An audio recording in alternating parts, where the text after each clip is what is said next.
नमस्कार बंधु बान्धवीসকল एया आमी आহি অগ্নিগড় পালোহি অগ্নিগড় বিষয়ে प्रथम आमी কৈ ল'ব লাগিব এই নকলে আমাৰ এক সনাতন সংস্কৃতি বিষয়ে অৱগত কৰাৰ ক্ষেত্ৰত আধৰুৱা হ'ব অগ্নিগড় মানে আমাৰ এতিয়া গড় শব্দটো ক'লে হয়তো অসমীয়া মানুহ বহুতে বুজিয়ে নাপায় গড় কি বস্তু গড় মানে হয় বাউণ্ডাৰী বা ওয়াল দেৱাল আমি চাৰিওফালে অন্য জীৱ-জন্তু বা অন্য শত্ৰুৱে আক্ৰমণ কৰিব নোৱাৰাকৈ বন্ধা দেৱালখনকে গড় বুলি কয় অসমীয়া ভাষাত সেই গড় আৰু সেই গড়ৰ ওপৰত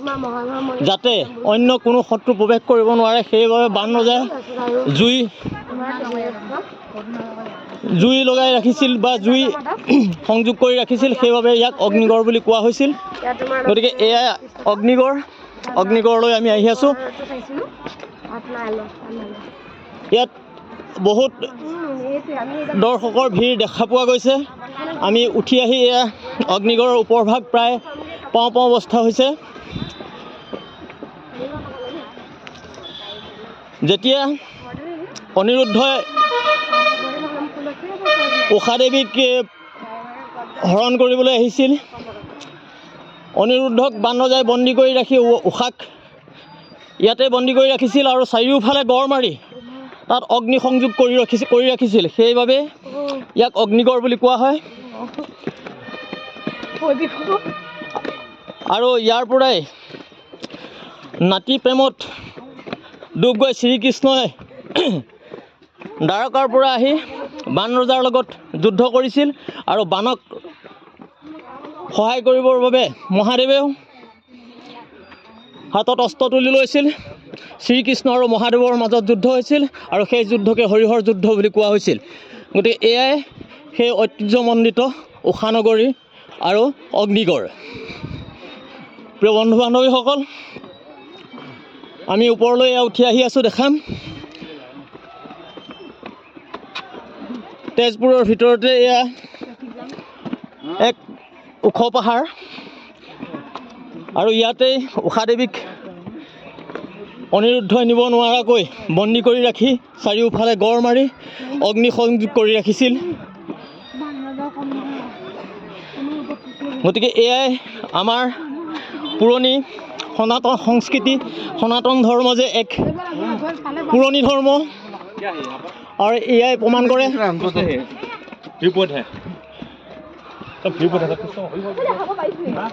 চাওক সনাতন ধৰ্ম কিমান পুৰণি এটা ধৰ্ম এয়া হৰিহৰ যুদ্ধ দাপৰ যুগত হৈছিল তাৰ আগতেই মই আগৰ ভিডিঅ'তে আপোনালোকক কৈছোঁ যে সত্য যুগতেই হিৰণ্যকশিপুৰৰ পুতেক বিৰোচন আছিল বিৰোচনৰ পুতেক হিৰণ্যকশিপুৰৰ পুতেক প্ৰহ্লাদৰ পুতেক বিৰোচনৰ পিছত বলিৰ পিছত বান আৰু বানৰ জীয়েকেই আছিল উষা গতিকে উষাক অনিৰুদ্ধই হৰণ কৰিবলৈ আহিছিল দাপৰ যুগতে তাৰ আগতো আমাৰ সনাতন ধৰ্ম আছিল সনাতন সংস্কৃতি আছিল পূৰ্বতে মহান মনীষীসকলে গঢ়ি থৈ গ'ল আৰু আজি আমি শিক্ষিত হৈ অৱহেলা কৰিছোঁ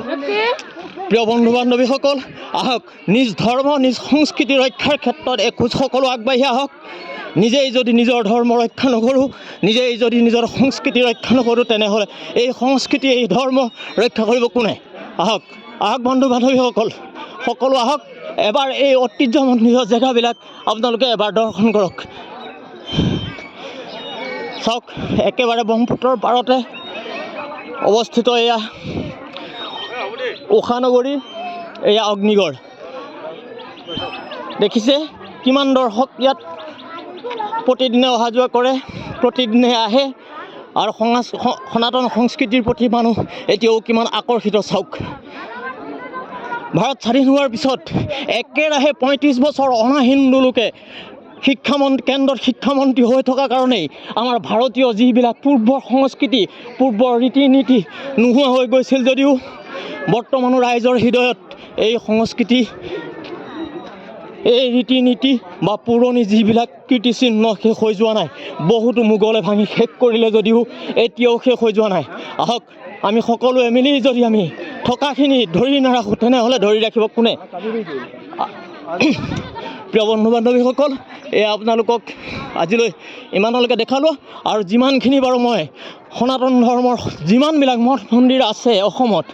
প্ৰতিটো মন্দিৰৰ বিষয়ে প্ৰতিটো জেগাৰ বিষয়ে জনাবলৈ চেষ্টা কৰিম। আহক, সকলো আগবাঢ়ি আহক, সকলোৱে আমি একগোট হৈ আগবাঢ়োঁ আমি সনাতন ৰীতি নীতি, সনাতন ধৰ্ম, সনাতন সংস্কৃতি ৰক্ষা কৰাৰ ক্ষেত্ৰত। ধন্যবাদ।